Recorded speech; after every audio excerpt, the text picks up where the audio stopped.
Oke, bismillahirrahmanirrahim. Assalamualaikum warahmatullahi wabarakatuh. Ya, selamat pagi ya siswa-siswi amal masyarakat kelas 10. Nah, di video kali ini ya, saya akan membahas mengenai materi tugas vektor pada pertemuan minggu lalu ya. Ada 3 soal di mana kita disuruh untuk mencari resultan dari beberapa vektor. Nah, tentunya dengan menggunakan analisis vektor. Nah, apa itu analisis vektor? Nah, analisis vektor berarti kita harus mencari atau menguraikan vektor yang ada. Nah, ini adalah langsung saja untuk soal nomor 1 ya. Soal nomor 1 ini di sini ada 3 buah gaya ya, 3 buah gaya. Ya, 3 buah gaya yaitu 15, 25 dan juga 5 ya ini. Nah, kita misalkan dulu untuk yang 15 itu adalah F1, kemudian 25 adalah gaya yang kedua, dan 5 ini ke bawah adalah untuk F3. Kemudian kita harus tahu dulu ya, jadi kita beri garis bantu, kalau tidak juga nggak apa-apa kalau sudah hafal ya. Jadi kita beri garis bantu koordinat kartesian ya, sumbu X dan sumbu Y.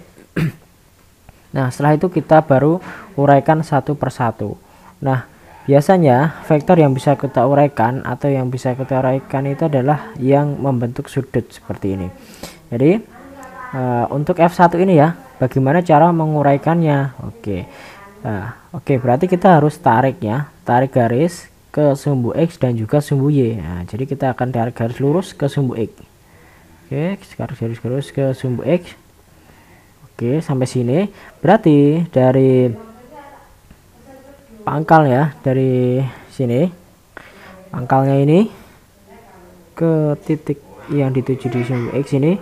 Nah, ini dijamakan dengan F1X.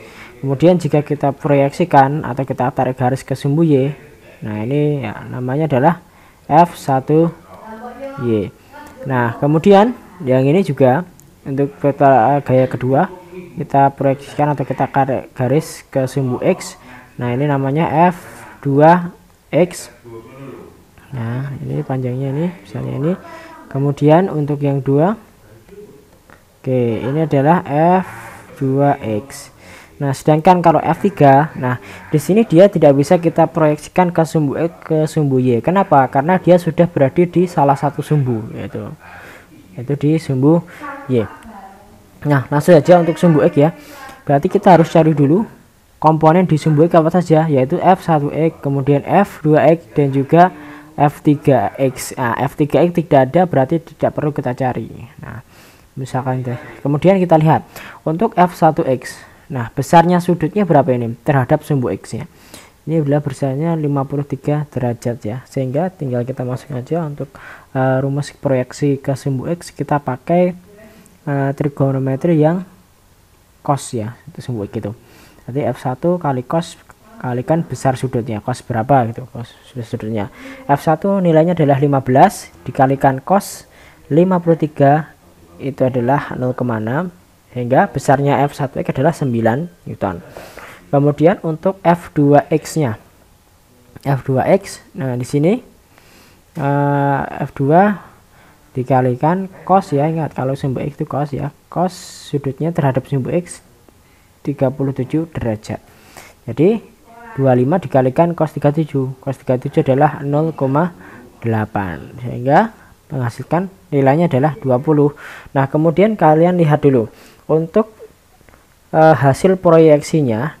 Nah, F2X ini berada di nilai yang positif atau negatif. Nah, dia berada di nilai yang negatif, maka kita perlu tambahkan nilai negatif pada besarnya ini. Jadi negatif 20 Newton. Kemudian untuk F3 ya, di sini tidak perlu kita cari sebenarnya karena tidak bisa kita proyeksikan pada sumbu X. Misalkan kita proyeksikan ya, jadi sudutnya itu adalah sudut yang diambil terhadap sumbu X ya. Ya, jadi ingat-ingat sudutnya itu sudut yang diambil terhadap sumbu X. Nah, ini terhadap sumbu X berapa derajat? Oke, tegak lurus ya, 90 derajat. Karena nilai cos 90 derajat ya itu adalah 0, dan bilangan apapun jika dikalikan 0 jawabannya 0, berarti hasilnya 0. Oke. Kemudian untuk sumbu X berarti F1Y, sumbu Y maksud saya, F1Y, F2Y dan juga F3Y. F1Y berarti F1 kali sin besar sudutnya, sin berapa? Sin 53, berarti 15 kalikan 0,8 hasilnya 12. Oke, benar ya, karena ini positif ya, di sumbu Y yang positif. Kemudian F2 ya, F2 ini lihat, F2 Y berarti F2 kali sin berapa? 37, hasilnya 25 kali 0,6 adalah 15. Nah F2Y ternyata ini juga berada di sumbu yang positif, berarti tidak apa-apa. Kemudian F3Y langsung saja, dia karena dia sudah berada di sumbu Y ya, berarti langsung nilainya 5. Nah kemudian kita beri nilai negatif. Kenapa negatif? Karena dia berada di posisi Y yang negatif. Misalkan kalau kita masukkan sudutnya sin 90 itu kan nilainya 1, berarti 5 kali 1 ya 5. Nah kemudian kita tambah tanda negatif karena ini berada di tanda negatifnya. Kemudian setelah kita dapatkan ya, kita uraikan untuk sumbu X nya apa saja, kemudian sumbu X Y nya apa saja, baru kita kelompokkan. Nah ini adalah sigma ya, sigma Fx, berarti sigma itu artinya jumlah gaya di sumbu X nya. Jumlahnya dari apa saja? Jadi gaya di 1 ya, gaya 1x, gaya 2y, gaya 2 saya 2x, gaya 3x, f1x, f2x, f3x. Ditambah saja 9 ditambah min 20 ya, ditambah 0 sama dengan min 11. Kemudian untuk sumbu Y nya tinggal kita tambahkan juga f1y tambah f2y tambah f3y, jadi 12 ditambah 15 ditambah min 5, hasilnya 22.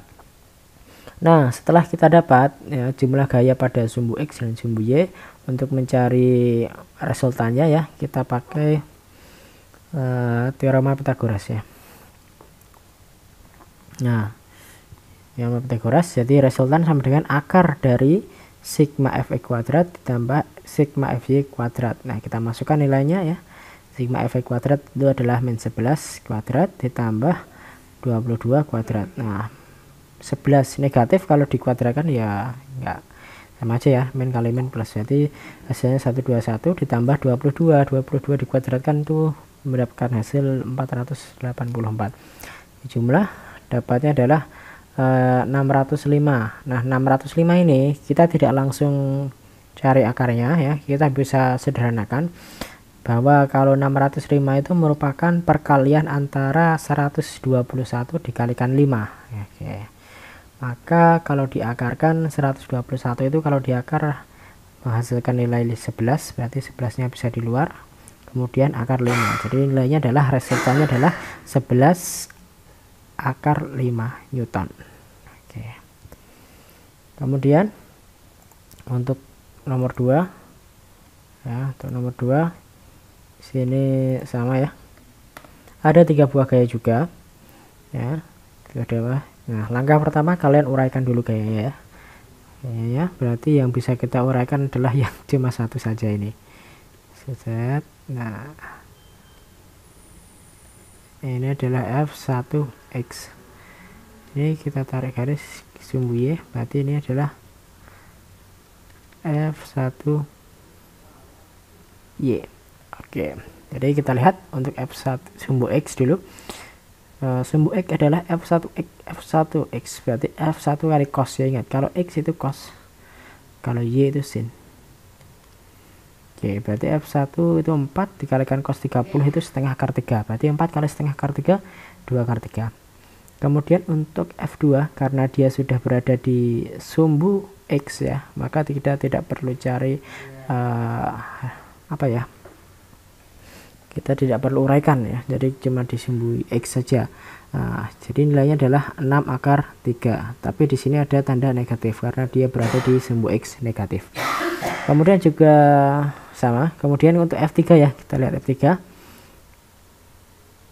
f3 di sumbu x nya berapa ini. Nah f3 ternyata dia itu cuma berada di sumbu y. Nah kalau berarti dia tidak punya akar untuk nilai untuk, dia tidak bisa diproyeksikan ke sumbu x, sehingga hasilnya adalah 0. Atau kalau kalian cari dengan persamaan, kalian bisa cari dengan sudut yang dibentuk ya, jadi terhadap sumbu x ya itu adalah 90 derajat, berarti cos 90 adalah 0, maka bilangan apapun yang dikalikan 0 adalah 0. Oke, maka kita sudah dapat. Kemudian setelah itu cari di sumbu y, berarti F1Y, F2Y sama F3Y. F1Y berarti 4 dikalikan sin 30 derajat ya. Ingat sudutnya terhadap sumbu X kali 30 derajat, berarti 4 dikalikan sin 30 itu setengah sama dengan 2. Kemudian untuk sumbu Y yang untuk F2, karena dia mutlak ya, karena dia hanya berada di sumbu X saja, maka untuk F2 di sumbu Y adalah 0. Nah, seperti yang saya tuliskan di sini. Atau jika kalian cari tahu sudutnya, nah ingat tadi apa? Sudutnya itu terhadap sumbu X. Maka untuk F2 ini terhadap sumbu X-nya berapa derajat? 0 ya kan? Maka sin 0 itu adalah 0, maka hasilnya adalah 0 juga. Kemudian untuk F3 ya, F3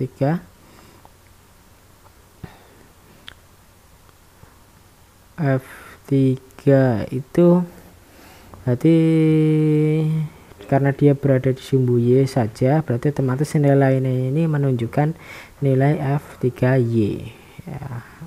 Nah, dengan tambahan tanda negatif karena dia berada di posisi Y negatif.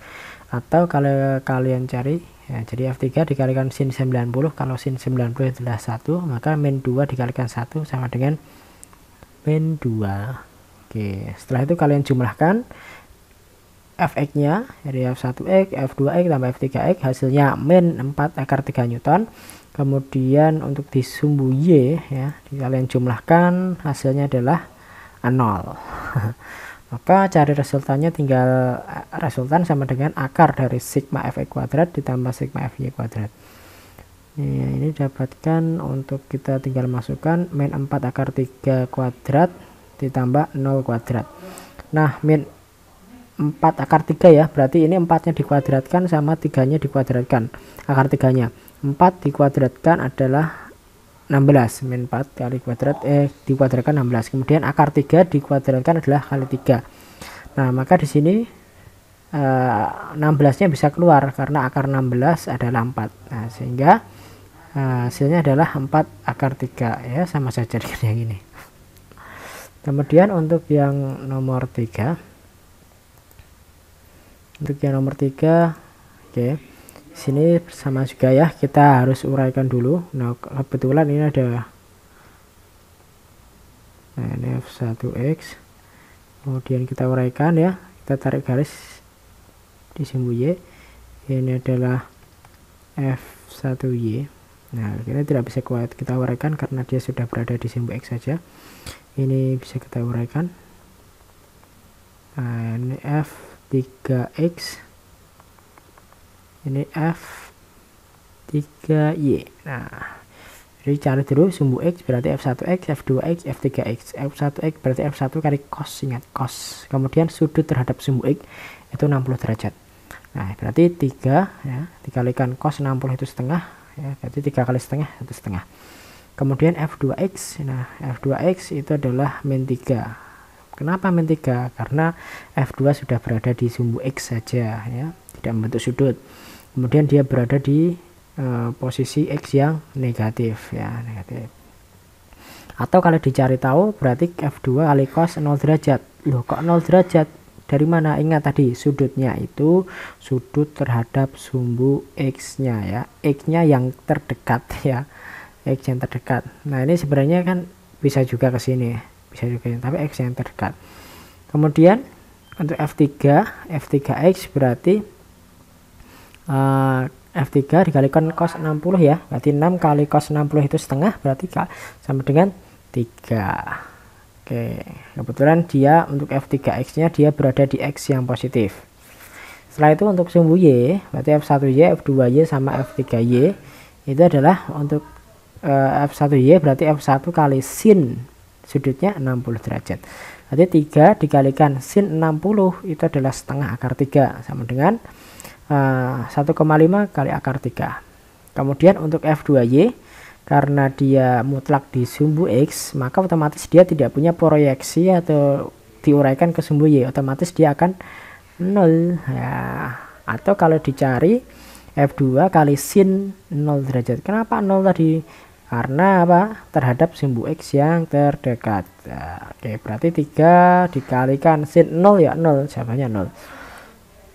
Kemudian untuk F3Y, jadi F3 kalikan sin 60 ya, ingat sudutnya terhadap X yang terdekat.